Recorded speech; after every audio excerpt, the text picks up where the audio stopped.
ఎన్నికలకు సిద్ధమవుతున్న ఏపీలో రాజకీయంగా అనూహ్య పరిణామాలు చోటు చేసుకుంటున్నాయి. విశాఖ స్టీల్ ప్లాంట్ ప్రైవేటీకరణను వ్యతిరేకిస్తూ 2 ఏళ్ల క్రితం రాజీనామా సమర్పించిన టీడీపీ ఎమ్మెల్యే గంటా శ్రీనివాసరావు రాజీనామాను అసెంబ్లీ స్పీకర్ ఆమోదించారు. ఈ మేరకు అసెంబ్లీ కార్యదర్శి నోటిఫికేషన్ విడుదల చేశారు. జనవరి 22నే రాజీనామాను ఆమోదించినట్లు ఇందులో పేర్కొన్నారు. అటు పార్టీ ఫిరాయించిన ఎమ్మెల్యేలకు కూడా స్పీకర్ నోటీసులు జారీ చేశారు. వల్లభనేని వంశీ, కరణం బలరాం, వాసుపల్లి గణేష్, రాపాక వరప్రసాద్, మేకపాటి చంద్రశేఖర్ రెడ్డి, ఉండవల్లి శ్రీదేవి, కోటంరెడ్డి శ్రీధర్ రెడ్డి, ఆనం రామనారాయణ రెడ్డికి స్పీకర్ కార్యాలయం నోటీసులు జారీ చేసింది. పార్టీ మార్పుపై వారంలోగా సమాధానమివ్వాలని నోటీసులో పేర్కొన్నారు. లేని పక్షంలో అనర్హత వేటు వేస్తామనే హెచ్చరిక ఆ నోటీసులో ఉంది. సమాధానమిచ్చేందుకు తమకు 2 నెలల సమయం కావాలని ఈ ఎమ్మెల్యేలు స్పీకర్ను అభ్యర్థించినట్లు తెలుస్తోంది. స్పీకర్ మాత్రం 1 నెల మాత్రమే సమయం ఇస్తామని తెలిపినట్లు సమాచారం. నర్సరావుపేట ఎంపీ లావు కృష్ణదేవరాయలు ఎంపీ పదవికి వైసీపీకి రాజీనామా చేశారు. తన టికెట్ విషయంలో ఏర్పడిన అనిశ్చితికి తెరదించాలనే ఉద్దేశంతోనే రాజీనామా చేస్తున్నట్లు ప్రకటించారు. పల్నాడు ప్రజలు తనను ఎంతో ఆదరించారని, గత ఎన్నికల్లో మంచి మెజార్టీతో గెలిపించినందుకు కృష్ణదేవరాయలు కృతజ్ఞతలు తెలిపారు.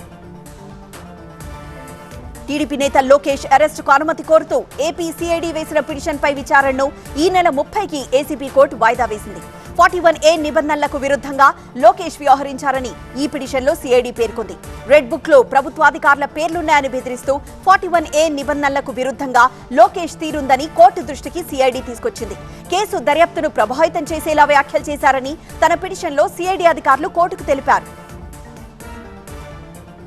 కేసినేని నాని అవినాష్ అనుచరుడిగా మారారని, చంద్రబాబు లోకేష్ గురించి మాట్లాడే స్థాయి నానికి లేదని విరుచుకుపడ్డారు చిన్ని. ఫైనాన్స్ డబ్బులు కట్టకుండా డ్రైవర్లకు జీతాలివ్వని వ్యక్తి అంటూ నానిపై తీవ్ర విమర్శలు చేశారు. జాగ్రత్తగా మసలుకోవాలని, పిచ్చి పిచ్చి మాటలతో రెచ్చిపోవద్దని హెచ్చరించారు. నాని సొంత డబ్బులతో 1 రూపాయి బిచ్చం వేసినట్లు చూపినా తాను రాజకీయాల నుంచి తప్పుకుంటానని సవాల్ విసిరారు చిన్ని. మంత్రి రోజాకు తిరిగి నగరి టికెట్ ఇవ్వద్దని నగరి నియోజకవర్గంలోని వడమాలపేట, నిండ్రా జెడ్పీటీలు వైసీపీ నాయకత్వానికి విజ్ఞప్తి చేశారు. అభివృద్ధి కార్యక్రమాలను ఆమె అడ్డుకుంటున్నారని తెలిపారు. జెడ్పీటీసీలకు కార్యాలయాలు కేటాయించకుండా మంత్రి రోజా ఇబ్బంది పెడుతున్నారని చిత్తూరు జెడ్పీ సమావేశంలో ఈ జెడ్పీటీలు తెలిపారు. చంద్రబాబుకు స్టార్ క్యాంపెయినర్లు ఎక్కువగా ఉన్నారన్నారు సీఎం జగన్. పక్క రాష్ట్రంలో ఉండే దత్తపుత్రుడు చంద్రబాబుకు స్టార్ క్యాంపెయినర్ అని, చంద్రబాబు వదిన కూడా ఆయనకు స్టార్ క్యాంపెయినరే అన్నారు జగన్. చంద్రబాబు స్టార్ క్యాంపెయినర్లు కొందరు బీజేపీలో తలదాచుకున్నారని, తనకు అలాంటి స్టార్ క్యాంపెయినర్లు లేరన్నారు. ప్రభుత్వ పథకాలు అందుకున్న వారే తనకు స్టార్ క్యాంపెయినర్లన్నారు. అనంతపురం జిల్లా ఉరవకొండలో వైఎస్ఆర్ ఆసరా 4వ విడత ప్రారంభోత్సవంలో సీఎం జగన్ పాల్గొన్నారు. పొదుపు సంఘాలకు 6,400 కోట్లు ఇస్తున్నామని తెలిపారు. మంగళగిరిలో వైసీపీ అభ్యర్థి గెలుపు ఖాయమన్నారు ఎంపీ విజయసాయిరెడ్డి. మంగళగిరిలో చేసిన అభివృద్ధి పనులే గెలిపిస్తాయన్నారు. రాష్ట్రాన్ని మోసం చేసిన కాంగ్రెస్ పార్టీ ఎప్పుడో చచ్చిపోయిందన్నారు విజయసాయి. ఆ పార్టీ గురించి మాట్లాడాల్సిన అవసరం లేదన్నారు. ఈ నెల 31వ తేదీ మంగళగిరిలో భారీ స్థాయిలో సాధికార బస్సు యాత్ర జరుగుతుందన్నారు. రాజకీయ వివాదాలకు అరకు కేంద్రంగా మారింది.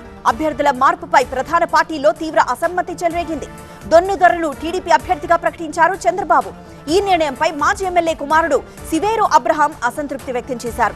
టీడీపీ రెబల్ అభ్యర్థిగా పోటీ చేస్తానంటూ ప్రకటించారు.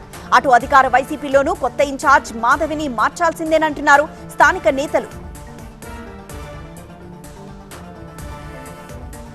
సీఎంను కలిసిన బీఆర్ఎస్ ఎమ్మెల్యేలు. వచ్చే నెల నుంచే విద్యుత్ పథకం అమలు. నివేదికపై కసరత్తు చేస్తున్న ధరణి కమిటీ. తెలంగాణకు సంబంధించిన ఈ టాప్ 9 న్యూస్ ఇప్పుడు చూద్దాం. బీఆర్ఎస్ ఎమ్మెల్యేలు సునీత లక్ష్మారెడ్డి, గూడెం మహిపాల్ రెడ్డి, కొత్త ప్రభాకర్ రెడ్డి, మాణిక్ రావు ముఖ్యమంత్రి రేవంత్ రెడ్డిని కలిశారు. హైదరాబాద్లోని సీఎం నివాసానికి ఈ 4 ఎమ్మెల్యేలు వచ్చారు. తమ నియోజకవర్గంలోని సమస్యలు, అభివృద్ధిపై చర్చించేందుకు మర్యాదపూర్వకంగానే సీఎంను కలిశామని బీఆర్ఎస్ ఎమ్మెల్యేలు తెలిపారు. 6 గ్యారంటీలో భాగంగా 200 యూనిట్ల ఉచిత విద్యుత్ పథకాన్ని వచ్చే నెలలో ప్రారంభిస్తామని మంత్రులు శ్రీధర్ బాబు, కోమటిరెడ్డి వెంకటరెడ్డి ప్రకటించారు. గాంధీ భవన్లో మేనిఫెస్టో కమిటీ సమావేశం సందర్భంగా మంత్రులు ఈ ప్రకటన చేశారు. అంతేకాదు 100 రోజుల్లో ఇచ్చిన అన్ని హామీల్ని నెరవేర్చుతామని హామీ ఇచ్చారు. కేసీఆర్ సర్కార్ నిర్వాకం వల్ల రాష్ట్రం గుల్లైందని, అందుకే హామీల అమల్లో కొంచెం జాప్యం ఏర్పడిందని కోమటిరెడ్డి అన్నారు. బీసీ సంక్షేమ శాఖ బడ్జెట్ సన్నాహక సమావేశంలో Kalyana Lakshmi, BC scholarships, BC residential schools పై డిప్యూటీ సీఎం భట్టి విక్రమార్క సమీక్షించారు. కళ్యాణ లక్ష్మి పథకానికి అదనంగా తులం బంగారం ఇస్తామని హామీని అమలు చేసేందుకు నిధులు కేటాయించాలని మంత్రి పొన్నం ప్రభాకర్ విజ్ఞప్తి చేశారు. అలాగే బీసీ కులగణనకి కూడా ప్రత్యేక నిధులు కేటాయించాలని అభ్యర్థించారు. బీసీ డిక్లరేషన్ పై ప్రభుత్వ నిర్ణయం తర్వాత దానికి అనుగుణంగా బడ్జెట్ నిధులు కేటాయిస్తామని డిప్యూటీ సీఎం భట్టి హామీ ఇచ్చారు. మధ్యంతర నివేదికపై ధరణి కమిటీ కసరత్తు చేస్తోంది. క్షేత్రస్థాయి భూ సమస్యలపై కమిటీ ఆరా తీస్తోంది. ఇందులో భాగంగా రేపు సిద్దిపేట, రంగారెడ్డి, వరంగల్, ఖమ్మం, నిజామాబాద్ జిల్లాల కలెక్టర్లతో కమిటీ సమావేశం కానుంది. సెక్రటేరియట్ కు రావాలని ఈ కలెక్టర్లను కమిటీ కోరింది. మరోవైపు రెవెన్యూ మంత్రి పొంగులేటి శ్రీనివాసరెడ్డి కూడా కమిటీతో సమావేశమయ్యారు. గల్లీకో ఫ్లెక్సీ పెడితే టికెట్ రాదు, క్యాడర్ లేనివాడు లీడర్ కాడు అంటూ ఆదిలాబాద్ బీజేపీ ఎంపీ సోయం బాపురావు తీవ్ర వ్యాఖ్యలు చేశారు. కొత్తగా పార్టీలో చేరిన నేతలు బీజేపీ ఎంపీ టికెట్ అంగట్లో సరుకనుకుంటున్నారని మండిపడ్డారు. ఈజీగా దొరికేందుకు ఎంపీ టికెట్ కిరాణా దుకాణంలో అమ్మే పిప్పమెంట్ కాదని బాపురావు అన్నారు. 10 ఏళ్లుగా ఉమ్మడి ఆదిలాబాద్ జిల్లా అభివృద్ధికి నోచుకోలేదని గిరిజన సంక్షేమ శాఖ మంత్రి సీతక్క అన్నారు. వన సంపద మెండుగా ఉన్న పర్యాటక ప్రాంతంగా అభివృద్ధి చేసే అవకాశం ఉన్నా గత ప్రభుత్వం పట్టించుకోలేదని విమర్శించారు. కొమరం భీం జిల్లాలోని పరందోలి అన్న ఆదివాసీ దేవత జంగుబాయి ఆలయాన్ని మంత్రి సందర్శించారు. రాష్ట్ర బడ్జెట్లో ఉమ్మడి ఆదిలాబాద్ జిల్లాకు సింహభాగం వచ్చేలా చూస్తామని మంత్రి సీతక్క హామీ ఇచ్చారు. మంత్రిగా బాధ్యతలు స్వీకరించిన తర్వాత మంత్రి తుమ్మల నాగేశ్వరరావు మొదటిసారి ఖమ్మం మున్సిపల్ కార్పొరేషన్ సమీక్షా సమావేశంలో పాల్గొన్నారు. ఆగిపోయిన పనులు తొందరగా పూర్తి చేయాలని అధికారుల్ని ఆదేశించారు. ఖమ్మంకు రింగ్ రోడ్ ఏర్పాటుపై ఒక ప్రణాళిక రూపొందించాలని అధికారులకు సూచించారు. బీజేపీ, కాంగ్రెస్ కలిసి బీఆర్ఎస్ ని ఖతం చేసే ప్లాన్ లో ఉన్నాయన్న ఆరోపణల్ని తిప్పికొట్టారు బీజేపీ నేత రఘునందన్. కాంగ్రెస్, బీజేపీ సిద్ధాంతపరంగా విరుద్ధమైన పార్టీలు ఎలా కలుస్తాయని ప్రశ్నించారు. వచ్చే ఎన్నికల్లో బీఆర్ఎస్ బిగ్ జీరో కాబోతోందని జోసెన్ చెప్పారు. బీజేపీపై అవాకులు చెవాకులు పేలొద్దని కేటీఆర్ కి, హరీష్ కి వార్నింగ్ ఇచ్చారు రఘునందన్. కొత్తగూడెం బీఆర్ఎస్ లో అసమ్మతి సెగలు రాచుకున్నాయి. బీఆర్ఎస్ మున్సిపల్ చైర్పర్సన్ కాపు సీతాలక్ష్మిపై అవిశ్వాస తీర్మానం ప్రకటించారు 22 మంది కౌన్సిలర్లు. 36 మంది కౌన్సిలర్లకు గాను చైర్పర్సన్ కు వ్యతిరేకంగా 22 మంది కౌన్సిలర్లు సంతకాలు చేశారు. అవిశ్వాస తీర్మానంపై పార్టీలకు అతీతంగా కలెక్టర్ కు సంతకాలతో ఫిర్యాదు చేశారు. భీష్మ ప్రతిజ్ఞ వీడిన బాలినేని. అమలాపురంలో కొత్త బస్టాండ్ నిర్మాణం, వాగులో ఆధార్ కార్డులు. తెలుగు రాష్ట్రాల వార్తల్లో ఈ టాప్ 9 న్యూస్ చూద్దాం. ఒంగోలులో వైసీపీ కార్యకర్తలు భారీ ర్యాలీ చేశారు. నగరంలో 24,000 మందికి పట్టాలు పంపిణీ చేసే విషయంలో నిధులు మంజూరు చేయించిన ఎమ్మెల్యే బాలినేని శ్రీనివాసులరెడ్డికి ఘన స్వాగతం పలికారు. పట్టాల పంపిణీ కోసం గత కొన్ని రోజులుగా నిధులు విడుదల కాకపోవడంతో అసంతృప్తికి లోనైన బాలినేని గత 40 రోజులుగా హైదరాబాద్ లోనే ఉన్నారు. పట్టాలు పంపిణీ చేసేందుకు నిధులు మంజూరైన తర్వాతే ఒంగోలు వస్తానని ఆయన భీష్మించారు. ఎట్టకేలకు 4 రోజుల క్రితం సీఎంను కలిసిన బాలినేని నగరంలో 24,000 మందికి పట్టాలు పంపిణీ చేసేందుకు అవసరమైన 180 కోట్లతో పాటు మౌలిక సదుపాయాల కోసం మరో 21 కోట్లు మంజూరు చేయించుకున్నారు. నందికోట్కూరు ఎమ్మెల్యే ఆర్థర్ అలకపై స్పందించారు సమన్వయకర్త బైరెడ్డి సిద్ధార్థ్ రెడ్డి. రానున్న ఎన్నికల్లో ఆర్థర్ కాదని డాక్టర్ సుధీర్ ను ఇన్ఛార్జ్ గా ప్రకటించింది వైసీపీ. దీంతో అల్లూరు గ్రామంలో ఇళ్ల పట్టాల పంపిణీలో సంచలన వ్యాఖ్యలు చేశారు బైరెడ్డి సిద్ధార్థ్ రెడ్డి. నందికోట్కూరులో ఈ వైసీపీ ప్రభుత్వంలో 5 నుంచి 10 కార్యక్రమాలకు మాత్రమే ఎమ్మెల్యే ఆర్థర్ హాజరయ్యారని బైరెడ్డి తెలిపారు. కేంద్ర ప్రభుత్వం విధించిన రేట్లకు మాత్రమే మెడికల్ షాపుల్లో మందులమ్మాలని Telangana drug control director general Kamalasan Reddy అన్నారు. డ్రగ్ అండ్ కాస్మెటిక్స్ చట్టాన్ని పక్కాగా అమలు చేస్తున్నామని తెలిపారు. గడిచిన 6 నెలలుగా నకిలీ మందులపై నిఘా పెంచామని అన్నారు. దేశంలోని అనేక ప్రాంతాల్లో నకిలీ మందులు తయారు చేసిన హైదరాబాద్ లో అమ్ముతున్నారని కమలాసన్ రెడ్డి తెలిపారు. అంబేద్కర్ కోనసీమ జిల్లా అమలాపురంలో 5 కోట్ల రూపాయలతో కొత్త బస్ స్టేషన్ ఏర్పాటు చేస్తామని తెలిపారు రాష్ట్ర రవాణా శాఖ మంత్రి పినిపే విశ్వరూప్. రోడ్డు రవాణా సంస్థ ద్వారా మోడల్ స్టేషన్ కాంప్లెక్స్ నిర్మించేందుకు నిధులు విడుదల చేస్తామని తెలిపారు. ప్రస్తుతం ఉన్న కాంప్లెక్స్ తొలగించి దాని స్థానంలో ఆధునిక బస్ స్టేషన్ కాంప్లెక్స్ నిర్మిస్తామన్నారు. 24 ప్లాట్ఫామ్లతో 4 అంతస్తులతో బస్ స్టేషన్ కాంప్లెక్స్ నిర్మించనున్నారు. పల్నాడు జిల్లా అచ్చంపేటలో టీడీపీ నేతలు బాహాబాయికి దిగారు. లోకేష్ జన్మదిన వేడుకల తర్వాత తోపులాటకు దిగారు. ఆధిపత్య పోర్లో భాగంగా ఈ ఘర్షణ జరిగింది. మాజీ జెడ్పీటీసీ, మాజీ టీడీపీ మండలాధ్యక్షుడి వర్గాలు గొడవకు దిగాయి. అయితే పోలీసుల రాకతో వివాదం సద్దుమణిగింది. సూర్యాపేట జిల్లా నేరేడుచర్లలో అవిశ్వాసం నెగ్గింది. కాంగ్రెస్ తీర్మానానికి 13 మంది సభ్యులు మద్దతు తెలిపారు. అయితే చైర్మన్, 2 ఎక్స్ అఫీషియో సభ్యులు హాజరు కాలేదు. అవిశ్వాసంతో చైర్మన్ పదవి కోల్పోయింది బీఆర్ఎస్. అల్లూరి జిల్లాలో గిరిజనులకు చెందిన 230 ఆధార్ కార్డులు రాళ్లగడ్డలో దొరికాయి. అవన్నీ ఒరిజినల్ ఆధార్ కార్డులే. జిల్లా పేరు అప్డేట్ చేసిన ఈ కార్డులు లబ్ధిదారులకు అందించాల్సి ఉంది. ఈ విషయం తెలిసిన వెంటనే కలెక్టర్ సీరియస్ అయ్యారు. విచారణ జరిపి నివేదిక ఇవ్వాలని అధికారుల్ని ఆదేశించారు. రంగారెడ్డి జిల్లా శంషాబాద్ లో ఏసీబీ అధికారులు తనిఖీలు చేశారు.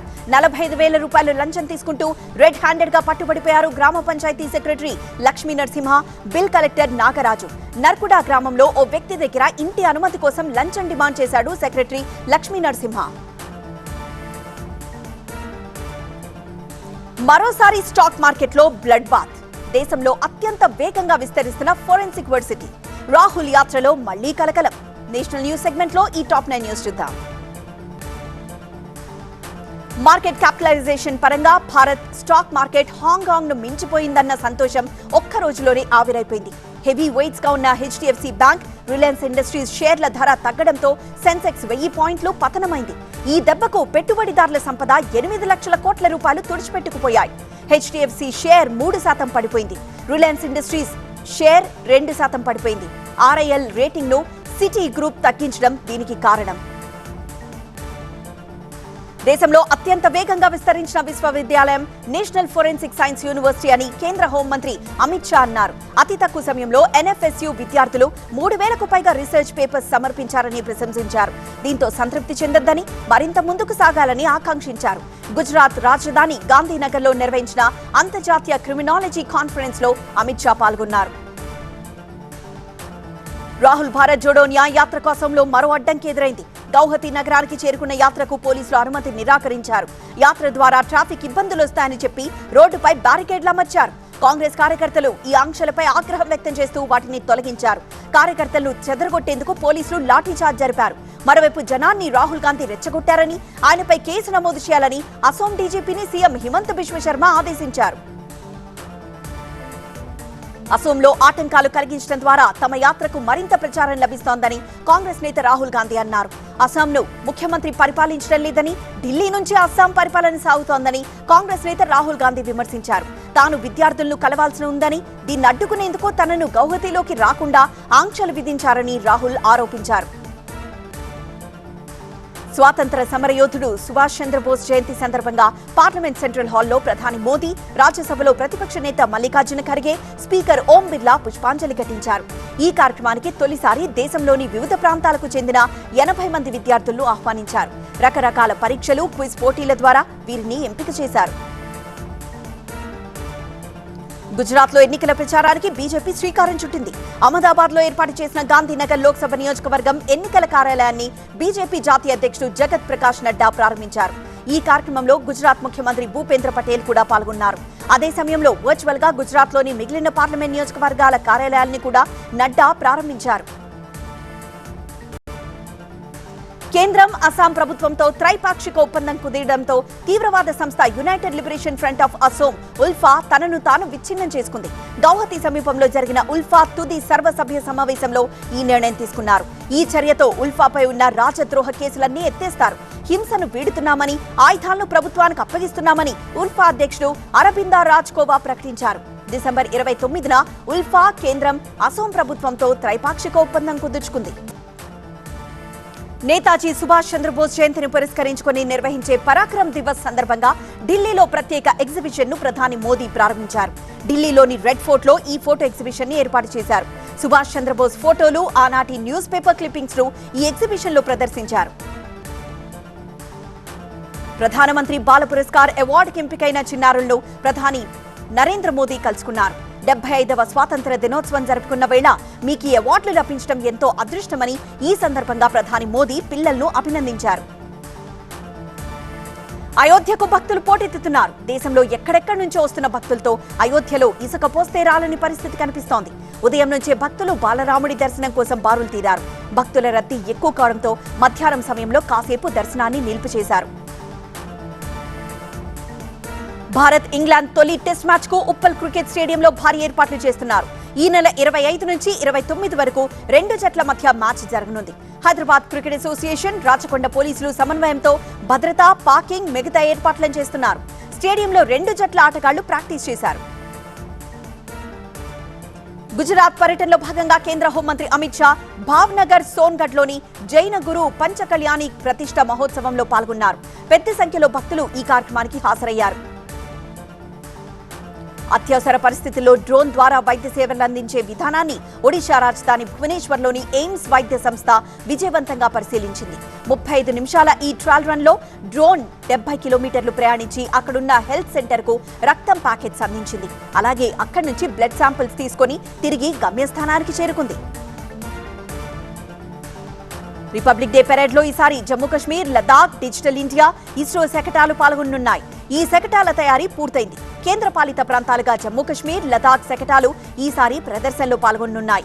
అక్కడి సాంప్రదాయాలను ప్రతిబింబించేలా వీటిని రూపొందించారు. అసోంలో రాహుల్ గాంధీ యాత్రను అడ్డుకోవడంతో కర్ణాటక కాంగ్రెస్ శ్రేణులు భగ్గుమన్నాయి. రాహుల్ గాంధీకి మద్దతుగా బెంగళూరులో యూత్ కాంగ్రెస్ కార్యకర్తలు కాగడాలతో ర్యాలీ నిర్వహించారు. జై కాంగ్రెస్ అంటూ నినదించారు. రేపు కర్ణాటక వ్యాప్తంగా ర్యాలీలు నిర్వహిస్తామని ప్రకటించారు. ఇండియా కూటమిని సిపిఎం నియంత్రిస్తోందని బెంగాల్ సీఎం మమతా బెనర్జీ ఆరోపించారు. 33 ఏళ్లుగా తాను కమ్యూనిస్టులతో పోరాటం చేస్తున్నానని, ఈ దశలో వారితో పొత్తుకు తాను సిద్ధంగా లేరని పార్టీ సమావేశంలో మమతా బెనర్జీ స్పష్టం చేశారు.